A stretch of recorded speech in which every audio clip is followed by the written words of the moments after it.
Circuit.com and the director of the Houston Comedy Film Festival. We're joined today by director Mickey Bloom. How's it going? Hey, it's going well. Hello to you and to anybody who is watching. Hi. Hello. It's nice to see you again. Well, let's talk about your award-nominated film, Earth to Skippy, and you are nominated for the Best Editing Award, which is pretty serious, pretty serious nomination there, and it means you probably spent way too much time. I'm sorry, I said Earth to Skippy. It's Earth to Zippy with a Oh, all Z. good. Earth to Zippy. I Yeah. just want to make sure I have that right when people try to Google your name.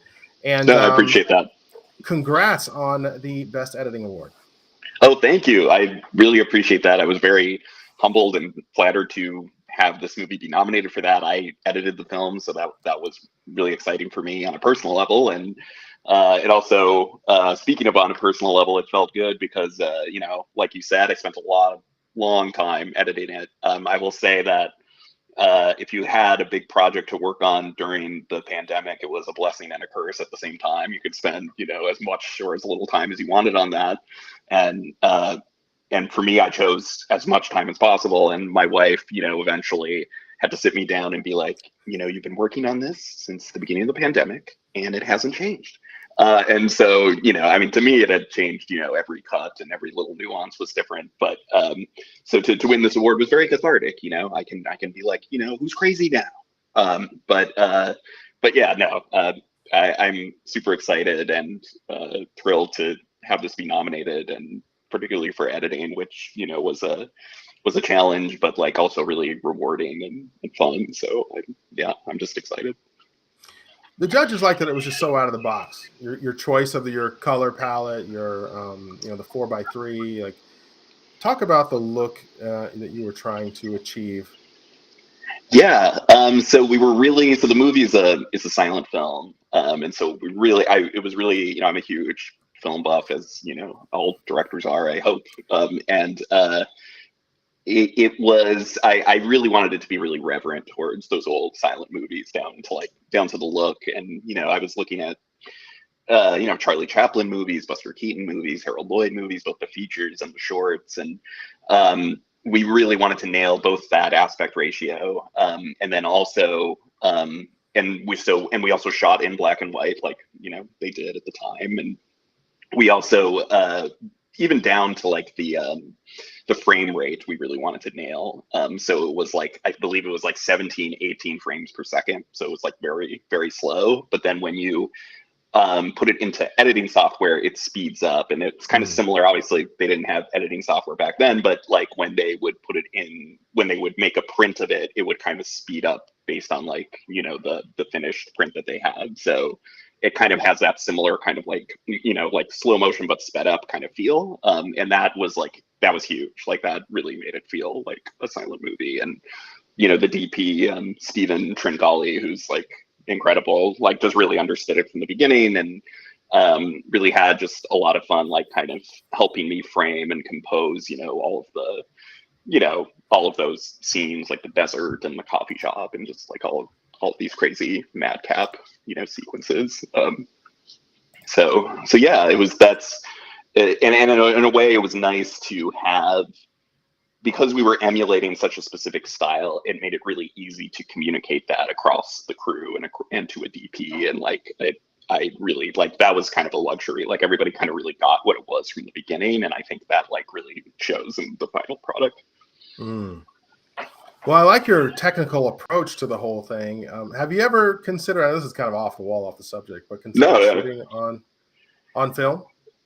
That was honestly my first hope, but I saw pretty quickly that, at least for me, I would still love to do that, but like for me it was a little naive, because like producers were telling me like, look, we're going to be shooting in the desert, and the film could get damaged. You're going to need to like hire people who specifically know how to shoot on film, somebody who's going to be like looking at the gates, like somebody, dailies are going to be a completely different experience. And I think, unfortunately, due to our limited budget, it just made sense to go digital. But like, but having said that, we did everything in our ability to really make it look like film, by even taking it to colorists and giving it kind of like a grainy kind of feel, and like kind of just doing everything we could on our end. We also added like a film jitter to the whole movie, so it kind of feels like, you're either watching something on film or watching something like part of the like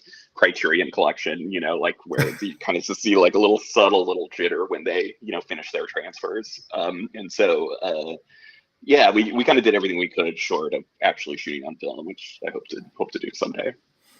Yeah, that's cool, man. I know some people, they get really, really jazzed up about shooting on the formats, and I Yeah, wouldn't yeah. mind even to get some creative, footage just of my personal family and stuff. So shooting on film just looks so different. It would be so cool, and kind of like something about that would be awesome to shoot your family, and like not for me to shoot your family, but for you to shoot your family. But let's get to know each other first. Yeah. But yeah, like that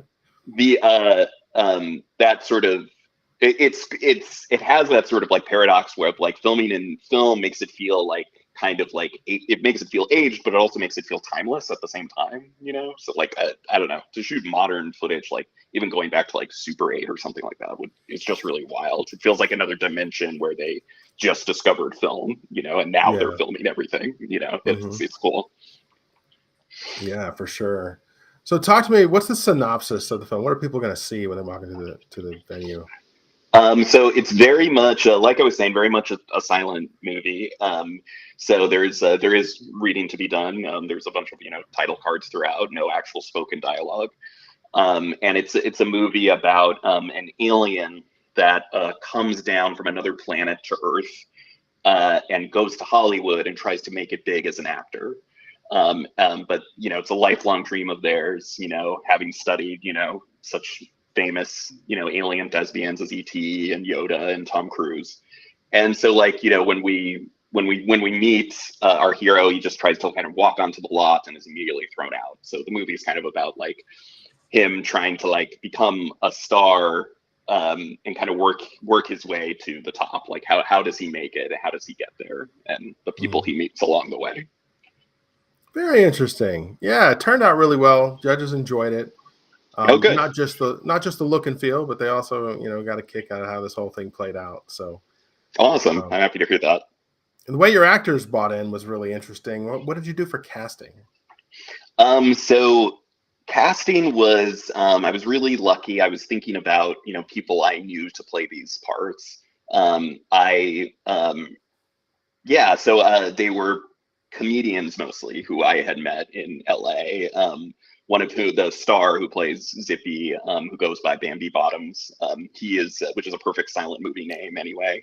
But he's just like, he was in one of my improv classes at Upright Citizens Brigade, and we kind of went through the ranks together. And when we immediately became friends because, well, one, we both have Disney names. My name's Mickey, his name's Bambi. And then he was just always really fun to watch and really physical. So when I was developing this, it was like, oh, he has to do this, And so like he was so game and came out to, we shot the whole thing in 2 days, which I do not recommend doing. And he was so like, we went to the desert, we went back to Hollywood. Like he was so game to do all of it and just kept that, like he has to be so up the whole time. It's very like upbeat, very energetic, Mm. and he really nailed that level and stayed there throughout the entire time. And so he's such a pro and like really talented. And and then the person who plays the villain is an old friend of mine who I've used to do comedy videos with, and he's really funny and perfect as like kind of like the Bluto type or like the villain in those Charlie Chaplin movies, like in Gold Rush. Mhm. And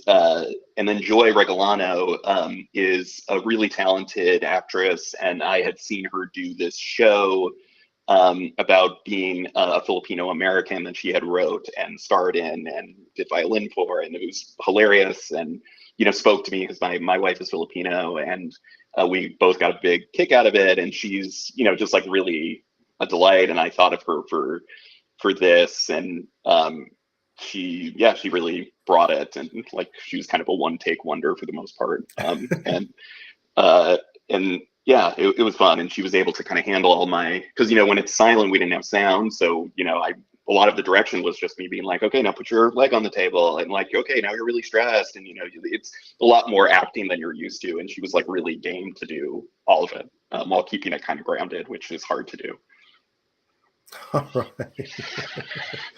Well, it sounds like you had a good experience with the cast. You went with people that you trusted and you knew. What are you doing in the future? What are your next projects coming up? Yeah. So currently, my day job is I'm working on an animated series that's going to be on Netflix next year in 2023. And then in terms of my sort of my filmmaking and everything, and being kind of influenced by that, I've been doing a lot more animating. I have an animated short that I'm hoping to be finished within the next 2 years. It takes fucking forever. Excuse me, I'm sorry. All But good. and uh, and then otherwise, I have written a season of TV that I'm starting to develop with people called The Amazing Bearded Lady. It's about a modern bearded day woman, kind of similar to Eartha Zippy, also trying to survive in Hollywood, but her beard often gets in the way. And then a friend of mine is directing something I wrote called Girl in the Lake, which is a kind of independent kind of thriller comedy about a mermaid in Minneapolis, kind of sort of like Ariel and the Little Mermaid, trying to find her prince, but kind of Mhm. running into the trials and tribulations of modern day dating. And then oh gosh, what is the other thing? But yeah, and then I'm writing a new short, kind of starting a new short, kind of in the vein of Earth to Zippy, where it's another kind of throwback style, but it's a film I'm hoping to direct and edit again. That's would be sort of like a lost episode of The Twilight Zone. Like it's like something that could have aired as one of those seasons, and it's kind of more sci-fi horror-ish, and yeah, that's what I'm really kind of in knee deep working on right now and getting excited about. All right. Lots of Well, good things. I just stuff. said a lot of things. Yeah, you got a lot of things going on. Well, it's good to know that you got a lot of things happening. What's it like for you to what do you get out of it when you attend a film festival live? What is it that you hope to gain, or what value do you see? I mean, all of the value, particularly now when everything goes to streaming. Even like Pixar movies go straight to streaming these days. Unless you're Buzz Lightyear. And so yeah.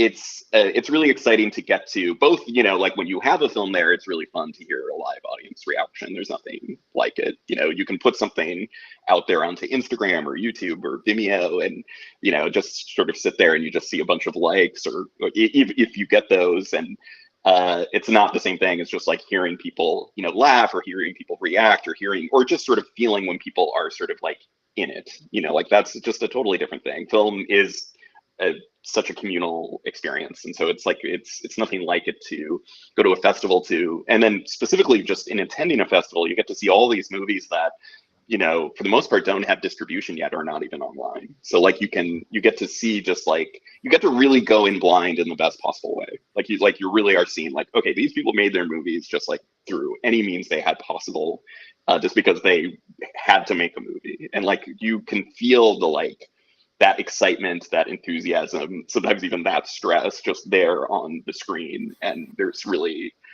nothing like it. They're making it from their hearts, and so it's like that can't really be replicated by watching like the new Netflix movie. Like you get to Mhm. really like sort of see people like really trying hard to be it the first time or the 50th, and it's like regardless, it's like Yeah, you feel that impact. Yeah. for sure. It's something that now probably 99% of what people consume are in the theater, or it's not in the theater. It's in streaming. I Yeah. did go to the theater the other day. Took my kid to a movie and saw Minions, and Oh, it was nice. cool. It's good to be back and like eat some popcorn and hang out with the kids and make it an experience. And Yeah. that's how I grew up watching movies. You know. Yes. No, same.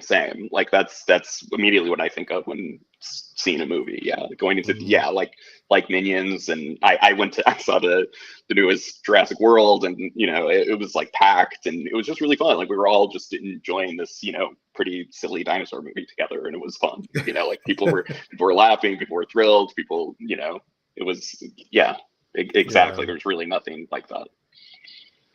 Yeah, for sure. And I'm glad that we can still keep doing it. I mean, obviously, you know, Yes. through pandemics and economic this and war this and war that. And, it's just like there's so many things going Yeah, on in the world.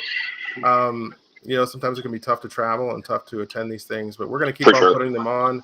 And filmmakers, when they come, and even outsiders, when they come, they're just always thrilled by the experience. And they're always saying, I've never seen anything like this before. I've never watched 3 hours, of films back to back. And Yeah, that's what we're hoping to keep alive. So that's our mission. I'm happy to hear that. And yeah, you have like, it'd be at Houston Comedy Film Festival or the other, the other fests that you manage. Like it's exciting, and like I'm glad there are people like you out there who are like, keeping that flame alive that people gather to, Thank you. It's great. Appreciate that. All right, my friend. Well, I appreciate you. You make us look good when you're on screen. We can't wait to show it to the crowd.